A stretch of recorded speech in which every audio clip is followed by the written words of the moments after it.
Sarah and Mark were the golden couple of the suburbs. To anyone looking in from the outside, they had it all.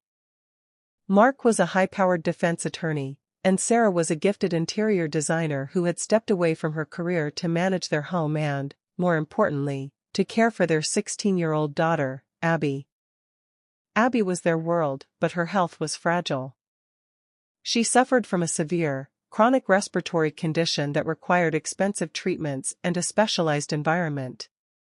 That was the reason they lived in their beautiful, glass-walled house up in the mountains. The air was cleaner there. It was their 18th wedding anniversary. The morning started perfectly. Mark handed Sarah a small velvet box containing a diamond necklace that cost more than most people's cars. But right in the middle of breakfast, Mark's phone buzzed. He looked at the screen, and his face went ghost white. He didn't say a word.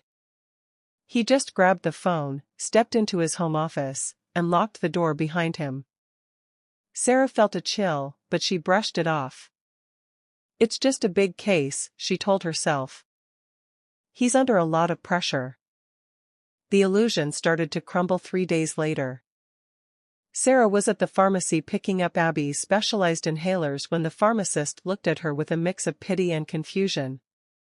"I'm sorry, Sarah, but the insurance was declined. It says the policy was terminated due to non-payment 3 months ago." Sarah's heart skipped a beat. Mark handled all the bills. There had to be a mistake.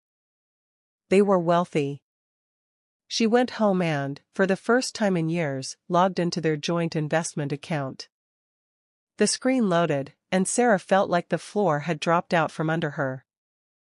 The account, the one that was supposed to have over $500,000 for Abby's college and future medical needs, was nearly empty. Hundreds of thousands of dollars had been drained over the last 6 months in massive, untraceable withdrawals. Sarah didn't confront him immediately. She needed to know where the money was going. She waited until Mark left for the office the next morning, but she had already tucked a small GPS tracker into his briefcase. She followed the signal, but it didn't lead to the glass skyscrapers of the city. Instead, it led to a crumbling, gray neighborhood on the edge of town. She watched from a distance as Mark pulled his luxury SUV up to a dilapidated house. A young woman came out, carrying a toddler. Mark didn't just talk to her, he hugged her. He handed her a thick envelope. Sarah sat in her car, trembling. The betrayal felt like a physical weight on her chest. She took photos of everything. She was convinced she was looking at his secret second family. She was ready to burn his life to the ground. That evening, when Mark walked through the front door, the house was silent. Sarah was sitting at the kitchen table with the photos spread out like a deck of cards. "Who is she, Mark?" she asked, her voice dangerously calm. "And is she the reason our daughter's insurance lapsed? Is she the reason we're broke?" Mark didn't get angry. He didn't make excuses. He just collapsed into a chair and put his face in his hands. He started to sob, a sound so hollow it terrified her. "It's not what you think," he whispered. The truth was worse.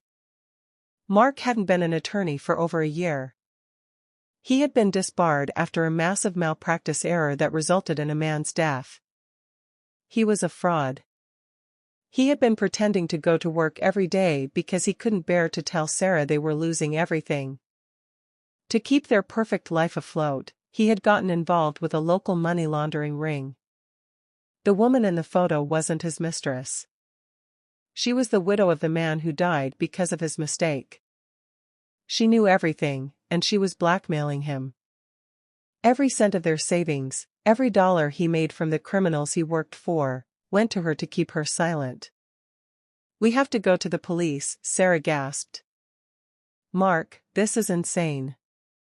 We can't live like this."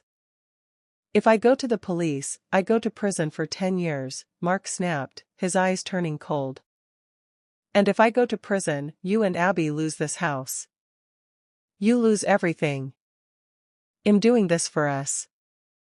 The argument escalated into a scream fest.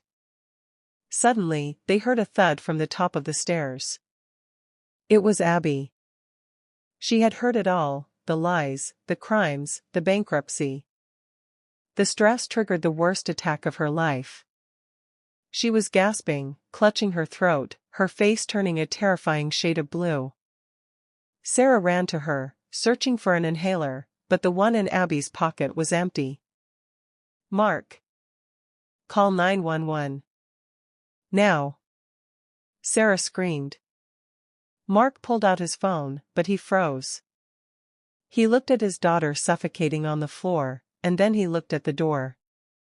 He knew that if the paramedics came, the police would follow. The hospital would see the unpaid insurance.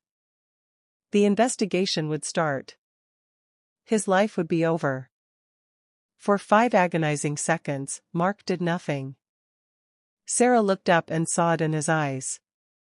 He was calculating. He was weighing his freedom against his daughter's life. "Mark, call them."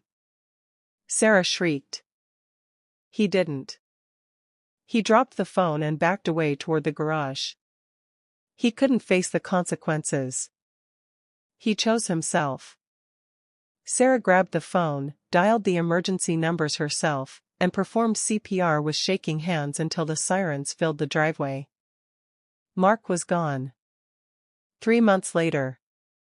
The golden life was over. Sarah and Abby were living in a cramped, one-bedroom apartment in the city.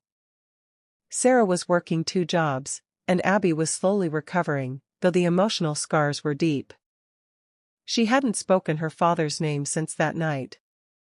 One afternoon, a plain white envelope appeared in the mailbox. No return address.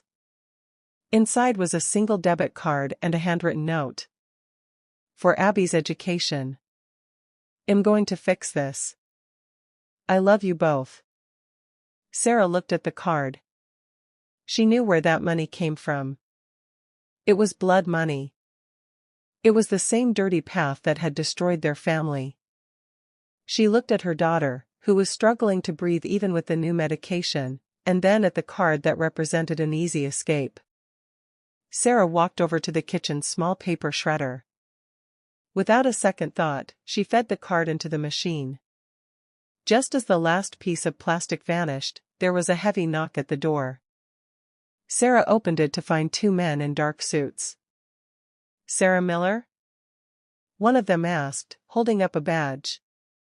"FBI. We're looking for your husband. And we have reason to believe you've been in contact with him regarding his recent transactions." This story is a reminder that the people closest to us can hide the darkest secrets.